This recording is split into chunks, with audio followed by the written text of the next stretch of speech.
Ça va mon Ralph? Écoute, en grande forme Max, et toi? Merveilleux, ravi d'être à Gymnos pour un podcast un peu particulier. On va parler de ton matos, Yes. avec lequel tu joues depuis 5 ans et le club est équipé. Quel bonheur d'être entouré de ces montagnes. C'est la 3e fois que je viens, c'est toujours aussi majestueux. Ah, merci. Est-ce que pour ceux qui ne te connaissent pas, parce qu'on a déjà fait pas mal de contenu ensemble, Oui. tu peux te représenter dans les grandes lignes rapidement? Ok.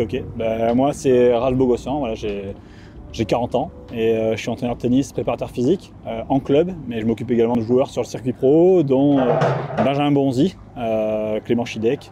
Par le passé, j'ai eu des joueurs comme Laurent Locoli. Voilà en gros, mais je suis toujours en club, donc je mixe les deux. Alors juste petite précision, on est dans ton club, donc c'est un environnement qui vit, où il y a aussi des travaux. Et c'est normal parce que vous faites le nécessaire pour que les membres soient aux petits oignons.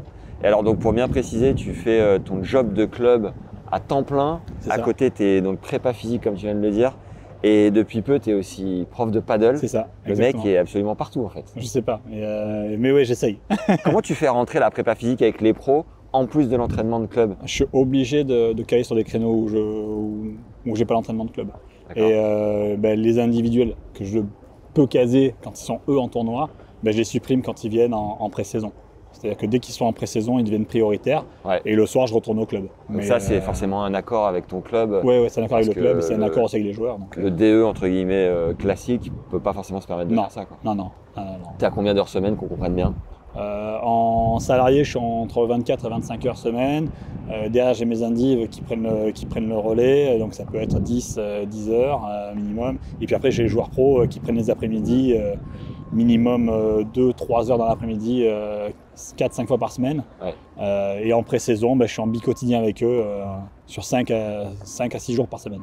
Alors avant d'aller sur le matos, et plus particulièrement la nouvelle e-zone, que tu connais bien puisque tu joues avec du matériel Yonex depuis 5 ans, je le disais tout à l'heure. J'aimerais bien comprendre, là on rentre début décembre sur la préparation hivernale avec les Ben Bonzi, Clément Chidec qui a fait une série de victoires incroyables cette année. Qu'est-ce que tu leur apportes à ces gars-là? C'est quoi toi ta plus-value, quoi, ta patte? Ma plus-value, c'est d'être sérieux mais en restant simple. Je pense que ça ils aiment bien. Et puis je suis assez proche, mais pas non plus en mode tout le temps leur coller au basque et aller fliquer.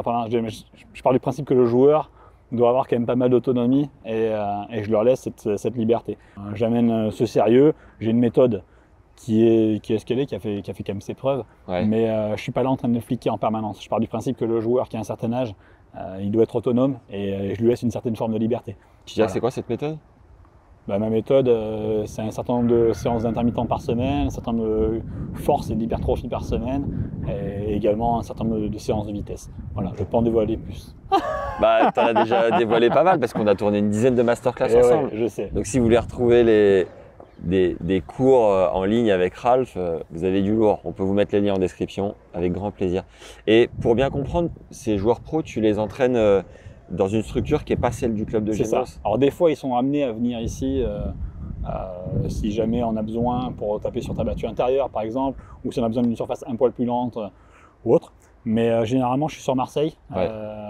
Donc je suis basé au 7 pour la musculation. Après, tout ce qui est piste, on peut aller à la piste de Jean-Bouin, on peut se servir de la plage. Et c'est avec la structure de Lio Zimbler, c'est ça? C'est ça, je suis au Team Elite ZV. Donc c'est Lio Zimbler qui m'a appelé il y a environ 6 ans. Ancien coach de Benoît Paire et coach actuel de Ben Bonzi. C'est ça, oui.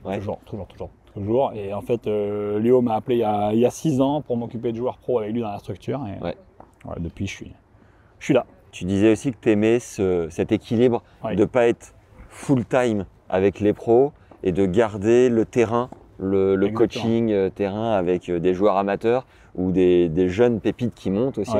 Tu peux nous expliquer pourquoi? En fait, ça apporte une certaine forme d'équilibre. C'est-à-dire qu'un joueur pro, c'est un certain nombre de semaines par an avec lui, c'est tout le temps en voyage avec lui. Et puis au bout d'un moment, il y a les défaites, les victoires qui vont avec. Et moi, ce que j'aime bien aussi, c'est retrouver cette faculté à retourner dans le club avec des joueurs amateurs, passionnés, qui rêvent en voyant ces joueurs-là et qui en fait essaient de s'améliorer, passer par exemple de 31 à 15-5. Je trouve que c'est très challenging et j'adore transmettre ça, quoi. Voilà, donc je prends autant de plaisir à être avec un joueur pro qu'avec un joueur amateur motivé. Et puis c'est mon club de cœur, moi j'ai grandi ici, donc T'es l'enfant du pays, comme on dit. Je reste attaché On est à combien de bornes de Marseille, là? On est à 25 bornes, okay. Voilà, à l'est. Et donc, tu es quand même bien placé puisque tu as la raquette en main du matin au soir. Tu as été combien à ton meilleur? 2,6. Et le mec est là. Pourquoi tu as bloqué à 2,6? Après, j'ai arrêté. Okay. Bonne raison. Je suis parti, non, mais en gros, je terminais mes études et continuer à faire des tournois sans avoir de boulot, c'est moyen. Donc, quand j'étais étudiant, je pouvais jouer. Après, quand j'ai commencé à travailler, ben, je me suis dit, si un jour je veux entraîner des joueurs professionnels, il faut que je parte. Et c'est pour ça que je suis parti en Australie, puis aux États-Unis, Allemagne. Et Allemagne. Et j'ai roulé ma bosse comme ça, en fait. Donc, j'ai très vite transféré sur le monde entraîneur, quoi. Et je l'ai pas quitté. Donc, voilà. Et après, je pense que j'avais une petite limite sur le service.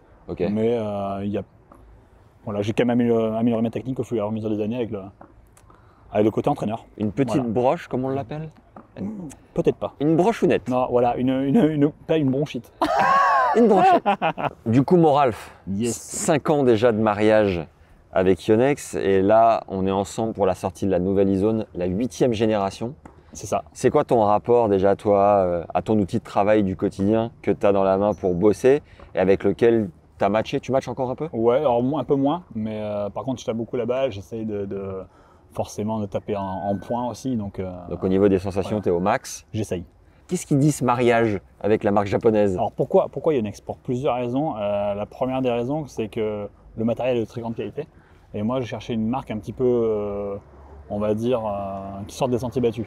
Et ce que j'aime beaucoup chez Yonex et qu'ils font depuis des années, c'est le zéro tolérance. C'est-à-dire une raquette fabriquée au Japon, ben, elle n'a aucun grammage d'écart avec une autre raquette. Voilà, c'est exceptionnel chez eux. C'est la marque, juste pour rappel, en fait, entre deux cadres dans toutes les marques, il peut y avoir un delta de plus ou moins 7. Plus ou moins 7 grammes. Chez Yonex, c'est 0. Walou. Et ça veut dire que s'il y a 1 gramme d'écart, c'est poubelle. Pourquoi? Parce que c'est dans leurs propres usines, avec leurs propres employés, et que toutes les étapes sont gérées en interne par Yonex. C'est ça. Et qu'il y a une tolérance zéro. Ouais, tolérance zéro. Et du coup, ben, le cadre qui sort d'usine, quand on prend 3, 4, 5 raquettes, ben, on a le même poids, quoi. Donc ça veut dire que l'équilibre il est similaire. Le swing weight, donc l'inertie, ça va être le même. Et ça, c'est déjà un énorme gage de qualité. Et nous, vu qu'on a un club assez axé sur la compétition, on voulait quand même un matériel de très haute qualité. Ensuite, pourquoi choisir Yonex? Parce qu'ils font également des très bonnes balles. Donc nous, en tant que club, on consomme beaucoup de balles à l'année. Et quand on est en partenariat avec une marque, on cherche aussi une balle qui nous permette d'avoir ce rendu-là. Ton saut de balle, il tient combien de temps? Ça dépend. J'ai environ 700 balles là, qui sont sorties pour les entraînements. Je sais que j'en aurai jusqu'à janvier, bien comme il faut. Sachant qu'on a des entraînements toute la semaine avec des joueurs de différents niveaux, jusqu'à des joueurs qui jouent moins 15. Donc voilà, ça tourne plutôt bien. C'est propre. Voilà. Et du coup, sur la raquette en tant que telle, la e-zone 8e génération, je crois que la marque veut rajeunir un peu son image.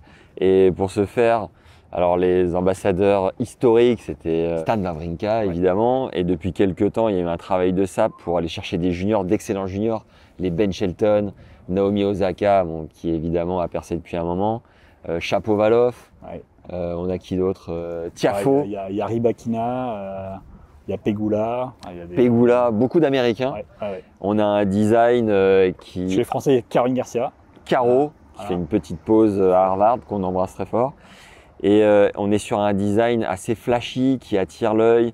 Personnellement, j'adore ce bleu, je trouve ça hyper stylé. D'un point de vue technique, qu'est-ce que tu peux nous en dire? Alors en fait, Yonex a 3 gammes de raquettes, 3 familles. La Percept, la V-Core et l'e-zone. L'e-zone, c'est la gamme la plus puissante.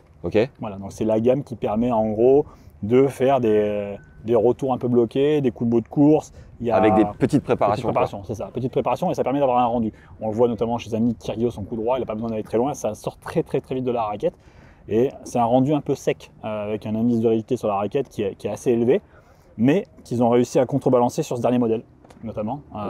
Voilà. Mais moi, je trouve que l'e-zone, ça reste le modèle le plus puissant de chez Yonex. En tout cas, c'est labellisé comme ça.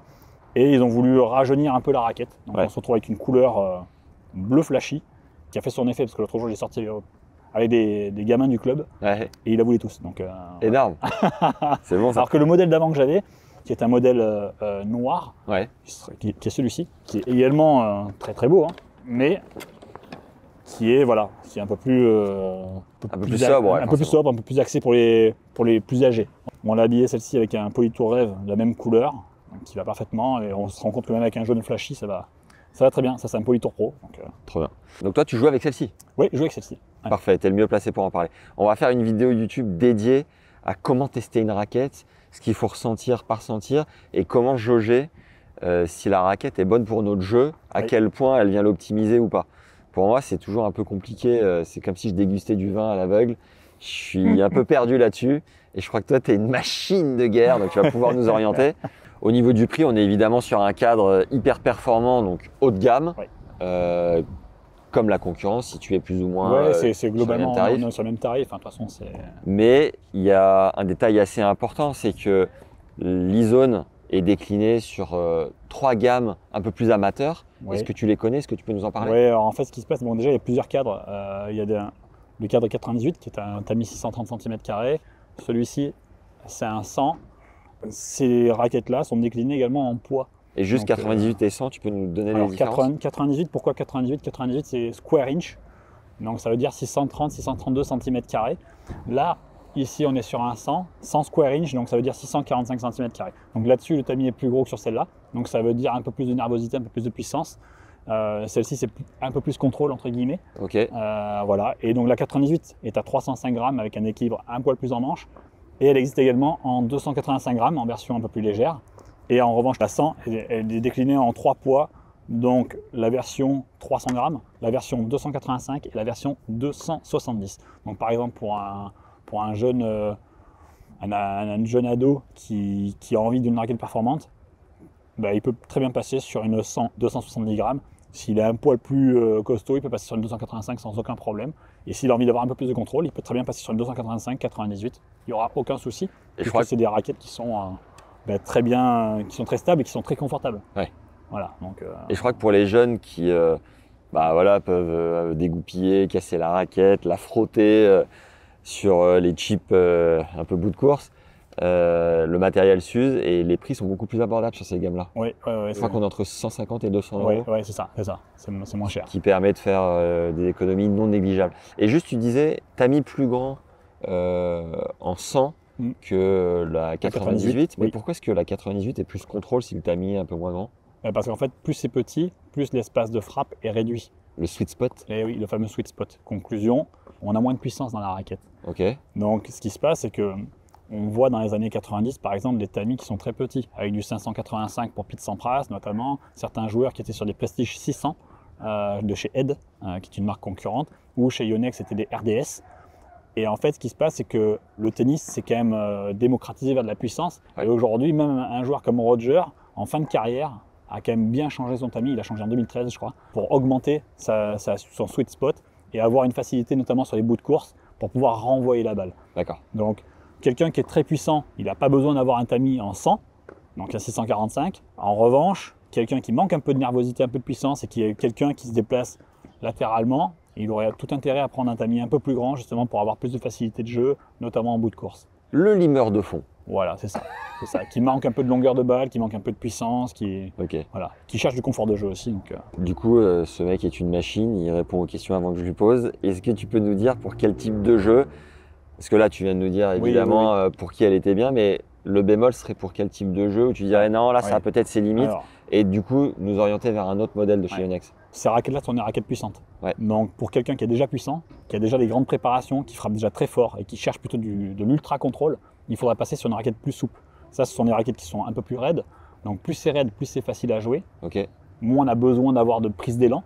Donc, quelqu'un qui chercherait un peu plus de contrôle et qui aurait déjà des grandes préparations, on l'orienterait plus sur le modèle que Frances Tiafoe et Stan Wawrinka ont, c'est-à-dire le modèle Percept. Voilà. Là, c'est pareil, il est dit dans plusieurs poids. Je l'ai dans le sac si vous voulez le voir. Mais, on le montre. Voilà, ça c'est le Percept. Voilà, donc là, on est sur quelque chose qui est plus typé contrôle, avec un profil plus fin et une rigidité de cadre qui est beaucoup plus basse. Conclusion, il y a un flex. La raquette se tord un peu plus à l'impact et il faut avoir plus de préparation et plus d'envoi pour frapper la balle. Du coup, on est sur un 8e modèle, 8e génération. Est-ce que tu sais ce qui est différent par rapport à la 7e, par exemple? Je crois qu'il y a quelques termes à l'intérieur du cadre. Est-ce que tu peux nous en parler? En gros, ils ont gardé toujours le VDM, Vibration Damping Mesh. Donc ça, c'est pour éviter tout ce qui est vibration.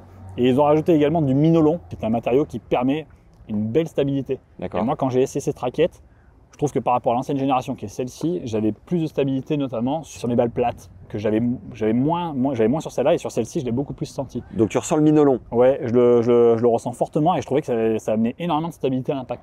Et le VDM, il est situé où dans la raquette, tu sais? En fait, c'est un peu dans tout le cadre, et notamment sur cette partie basse, et ça évite les vibrations. Les vibrations. Tu me disais un élément que tu trouvais assez intéressant, c'est quand tu recevais dans ton contrat une série de raquettes. C'est ça. Le numéro de série se suit à chaque fois. Tu peux me dire pourquoi? En fait, ce qui se passe, c'est que moi, quand je reçois des cadres chez Yonex, alors je suis en contrat avec eux, les numéros de ces séries se suivent à chaque fois. Et ça, c'est très rare de la part d'une marque. Ça veut dire que, en gros, le delta il est encore plus faible. Déjà qu'il n'y a pas de delta, alors là il ne peut pas y en avoir puisque les raquettes elles sont complètement à la chaîne. J'ai une raquette, une deuxième, une troisième et c'est les trois ou les deux que j'ai en contrat qui viennent directement du Japon dans mon sac. Ça veut dire qu'elles ont 0 défaut. Oui, c'est ça. En tout cas sur leur cahier des charges en fonction des specs de la raquette. Et ça c'est assez rare pour noter. Trop bien. Du coup pour faire peut-être une transition sur la vidéo qui va être dédiée au test de raquette, comment tester une raquette, ce qu'il faut ressentir, comment le ressentir. Est-ce que tu peux nous faire un petit teaser là-dessus? Vers quoi tu vas nous emmener? Déjà, quel type de joueur êtes-vous? Qu'est-ce qui vous caractérise? Quels sont vos coups forts, vos coups faibles? Il faut déjà savoir un petit peu ça. Et ensuite, qu'est-ce que vous recherchez? Est-ce que vous cherchez une raquette puissante? Est-ce que vous cherchez une raquette contrôle? Est-ce que vous cherchez une raquette facile à jouer, une raquette plus difficile à jouer? Est-ce que vous cherchez à être en fond de cours, à la volée, ce genre de choses. Et du coup, ça amène sur le choix de la raquette. Il y a des joueurs qui vont directement aller sur des tamis plus petits parce qu'ils ne veulent pas justement essayer des gros tamis par peur de perdre du contrôle. Mais des fois, ça a du bon de passer sur un tamis plus gros pour avoir plus de facilité de jeu. À l'inverse, des joueurs qui des fois ne jurent que par des gros tamis et qui des fois manquent de contrôle, c'est bon ton de la part du coach de lui dire pourquoi pas essayer un tamis un peu plus petit, mais dans une gamme peut-être un peu plus puissante, comme celle-ci, comme l'Izone, parce que celle-ci elle est assez bluffante. Donc tu vas nous faire une série de mises en situation avec des exercices en fonction des styles de jeu, pas que les nôtres, pour que tout le monde puisse identifier. Quelque chose d'important aussi, c'est que si vous êtes en audio, je vous mets en description de l'épisode un lien pour tenter de gagner une raquette. On vous en fait gagner une, donc l'Izone version 8e génération, on vous en fait gagner une par tirage au sort. Bonne chance à tous. Je mets les liens de Ralph Bogossian, son Insta.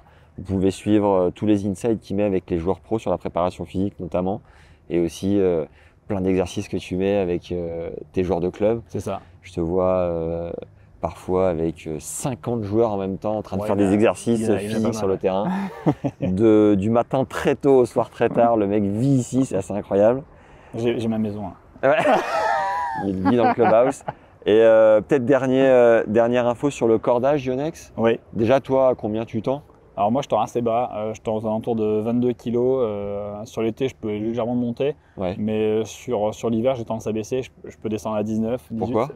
En fait ici l'hiver il peut faire assez froid, même si on est dans le sud de la France il peut faire assez froid, et en fait plus il fait froid, plus le cordage se rigidifie et il y a moins de rendu. Conclusion, il me faut un peu plus de flex et de trampoline. Et je préfère avoir un cordage un peu moins tendu justement pour l'hiver, pour avoir une balle un peu qui sort facilement de la raquette. Donc sur l'hiver je peux descendre à 19, 18. Ça m'était arrivé à l'époque où j'avais mal au bras de descendre à 15. Ah oui, pas loin de faire une Manarino quoi. Ouais, je suis encore si je suis à 15, je suis encore à 7 kg d'écart. De la marge. Et sur le cordage Yonex en tant que tel, ils sont cordeurs officiels de l'Open d'Australie. C'est quoi les différentes gammes? Tu les connais? Oui, ils en ont quelques-uns. Ils ont le Polytour Pro qui est ici, qui est le plus connu de la gamme. Et puis depuis quelques temps, ils ont lancé le Polytour Rêve, qui est ici. Donc ça, ce sont des monofilaments. Donc ce sont des cordages qui sont à mettre dans les mains de compétiteurs avertis. On déconseille un peu les jeunes d'avoir ça, notamment les jeunes en formation, parce que ce sont des cordages qui sont assez raides. Néanmoins, à partir de 15 ans, on peut déjà les monter en hybride. Et puis après, quand on a un niveau technique et un niveau de force qui nous le permet, on peut très bien jouer sur les tensions pour pas non plus se faire trop mal le bras, mais ça reste des cordages qui sont très performants. Le Polytour Rêve est un peu plus dur que le Polytour Pro, il permet d'avoir un peu plus d'accroche de balle également. Voilà. Et puis ils l'ont décliné en plusieurs couleurs. Là je l'ai en couleur un petit peu turquoise, mais il existe également comme ça, voilà, en couleur orange. Donc, sympa. Et après on joue également sur la jauge. Alors moi j'ai une jauge, je suis en 1,30, mais on peut avoir des jauges qui sont plus fines, en 1,20, en 1,25. Magnifique. Alors, plus c'est bas, plus c'est facile à jouer, et plus on a aussi de confort de jeu. Et dernière chose, le surgrip, mais tout ça, on va y revenir sur la vidéo dédiée au test de raquette. Mais là, on est sur la version blanche. Il y a un modèle en noir aussi. Oui, peau de pêche. Et peau de pêche, voilà. Comme ton pyjama, je crois. et on est au top sur les sensations, le confort, du moelleux, du pain de mie, comme j'aime. Les fringues, si, on n'a pas parlé des vêtements. Qu'est-ce que tu peux nous en dire, comme tu les as à longueur d'année? Ouais, ben écoute, et les chaussures aussi. Les chaussures. Alors moi, j'ai testé différents types de chaussures chez Yonex. Alors là, sur moi, j'ai le nouveau modèle qui s'appelle AD Axel. Ouais. C'est un modèle avec une plaque de carbone pour être un peu plus réactif à l'avant, pour avoir un peu plus de traction. Et là, c'est pareil, c'est assez bluffant, j'y croyais pas trop. Et finalement, ça amène énormément de grip sur la première accroche, sans perdre de qualité au niveau de l'amorti sur l'arrière de la chaussure. Ouais. Pour les joueurs qui veulent vraiment de l'ultra résistance et une chaussure qui est vraiment stable dans le temps, mieux partir sur une Eclipsion qui est un peu plus lourde aussi. Et pour les joueurs qui recherchent de la vitesse, il y a de la Sonic Cage. Voilà, la chaussure Sonic Cage qui est également un peu moins résistante, mais par contre très légère, très dynamique. Et le dernier modèle, pour les pieds larges, c'est la Fusion Rêve. Et pour les pieds beaux? Et pour les pieds beaux, j'en ai aucune idée. Tu me poses une colle. Ce mec est une machine de guerre du matos. On l'appelle Bogo la machine. Merci Ralph. Merci Max. N'oubliez pas de mettre un petit like à cette vidéo, tout dépend si vous la regardez sur YouTube ou vous l'écoutez. Abonnez-vous à la chaîne de podcast, c'est hyper important pour nous si vous êtes sur Spotify, Apple Podcasts, Deezer. Allez suivre Ralph, vous avez le lien du concours pour gagner la e-zone 8e génération en description juste en dessous. Merci d'avoir écouté, à très vite. Merci les gars. Ciao. Salut.